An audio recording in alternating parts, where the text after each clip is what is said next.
Okay, let's unpack this. We've got a deep dive for you today, focusing on, well, a really specific event. Yeah, it touches on quite a few things, doesn't it? Labor rights, immigration enforcement, protests. Exactly. And we're pulling everything directly from one source here, a CBS News article. It's dated June 10th, 2025. In this article, it really zeroes in on one particular incident in Los Angeles. So our plan is just to pull out the essential facts, the core information presented right there in that piece. Right. Giving you what the source tells us happened, basically. Yeah. Now, the central figure in this report, he's identified as David Huerta. Mm-hmm.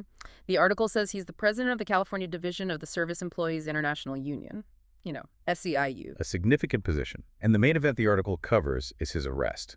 It happened during anti-IC protests. That's right. The CBS report says Huerta was arrested back on Friday, June 6, 2025. And this was happening amid protests in L.A., protests sparked by IC raids in the area. Exactly. Ongoing IC operations were the backdrop. And the article mentions the protests actually carried on through the weekend. Yeah, and then we learned from the source that Huerta was formally charged on the Monday. That would be June 9th, 2025.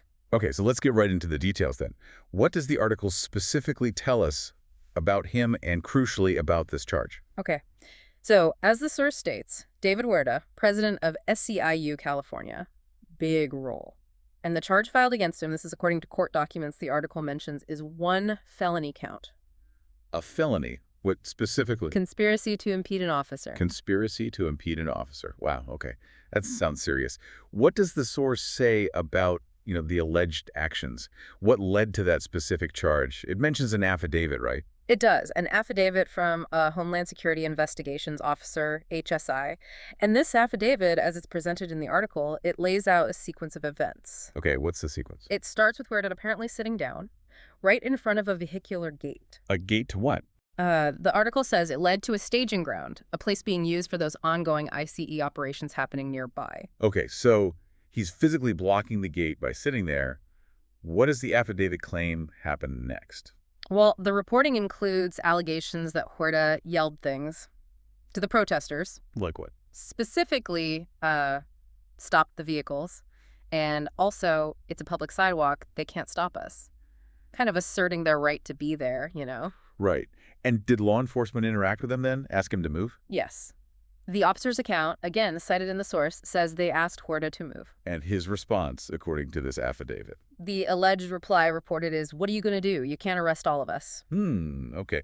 So quite defiant, according to that account. What happened after that exchange? Did they try to move him? The affidavit apparently describes a law enforcement van attempting to get through the gate. Yeah. And the officer states Huerta was, quote, being uncooperative after being asked to move. So the officer then attempted to physically move him. And is that when the alleged physical resistance happened? The thing that directly led to the arrest? That's what the source indicates, yeah. Citing the affidavit, it says Huerta allegedly pushed back against the officer who was trying to move him, and that action, that alleged pushback, resulted in his arrest. Got it. And it feels important to keep circling back to the context the article provides. Yeah. Why were these protests happening? What about those ICE operations? Right. The HSI official, who's mentioned in the article, said law enforcement served 4 search warrants that specific day. Okay. And ICE itself, according to the report, stated it arrested 44 undocumented immigrants during those worksite raids.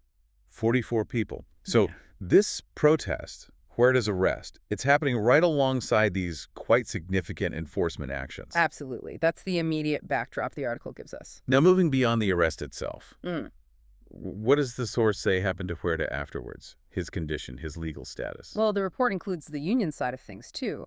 According to the union, Huerta was actually injured during the arrest. Injured? Seriously? Enough to be hospitalized, according to their account in the article. Wow. But he wasn't held for long. No, the article notes he was released. That happened on Monday afternoon after the charges were filed. On bond? Yeah, on a $50,000 bond. And it mentions his next court date, too, an arraignment scheduled for July 7th. Okay. And the source also includes a statement from Huerta himself, right? Issued via the SEIU after he got out. It does. And, his statement offers a very different perspective compared to the details in that officer's affidavit. How so? What did he say? Well, the quote in the article frames it much more broadly. He says, "What happened to me is not about me. This is about something much bigger." Okay. He goes on, "This is about how we as a community stand together and resist the injustice that's happening. Hardworking people and members of our family and our community are being treated like criminals." So he's framing it as resistance against systemic injustice. Exactly. He continues, "We all collectively have to object to this madness because this is not justice, this is injustice, and we all have to stand on the right side of justice." It's a very different tone and focus. Yeah, it really is. It's interesting how the article presents both. Yeah. The affidavit's description, sitting, yelling specific phrases, the alleged push, and then Huerta's statement, which is all about this bigger fight against perceived injustice. The source kind of puts those different layers right next to each other for you, the reader, to see. One account focuses on the micro-level interaction at the gate. The other zooms way out to the macro-level context of the movement. And this wasn't just a local incident that fizzled out. The article shows it triggered wider reactions, right? Who else weighed in, according to CBS News? Well, prominently, California Governor Gavin Newsom. He and other Democratic leaders reportedly denounced the arrest quite strongly. Did the article include specifics from Newsom? Yeah, there's a quote from his statement in the source. He called Huerta a respected leader, a patriot, and an advocate for working people. So very supportive language. And the report also connects this local event in L.A. to even bigger political moves happening around the same time frame. It does. It notes that President Trump announced that Saturday, so the day after Huerta's arrest, that he planned to deploy the National Guard.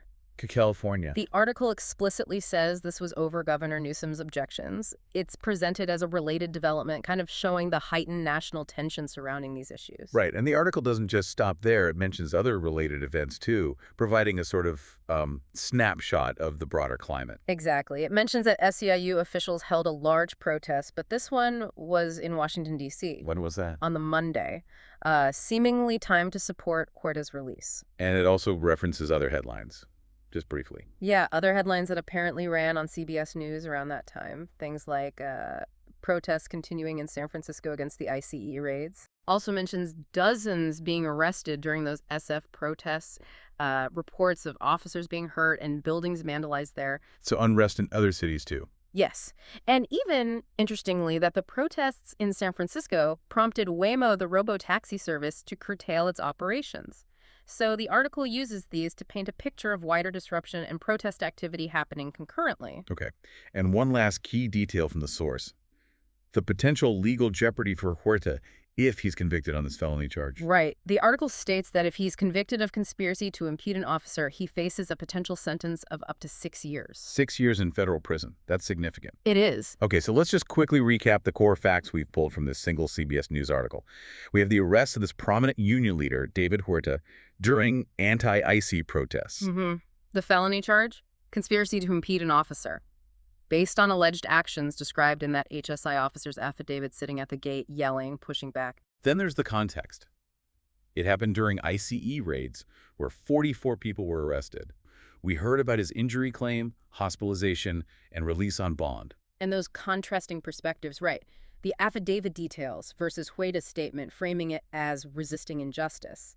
Plus, the reactions from figures like Governor Newsom. And the connection to broader events, like the president's National Guard announcement and protests elsewhere. It shows how one incident, as reported by the source, is really embedded in a much larger, complex situation involving ongoing enforcement, protest movements, and political responses. And for you, listening to this, really digging into the details reported in a source like this CBS article, it helps illuminate how these things intersect, doesn't it?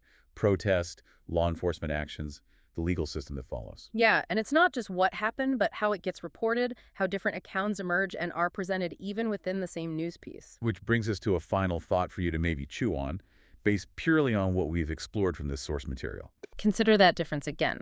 The description of events in the officer's sworn affidavit, very specific actions, alleged words, and then the framing in David Huerta's statement, broad principles, community resistance, injustice. How do those two differing accounts, presented side by side in the same report, shape your understanding of what actually occurred at that gate? Something to think about.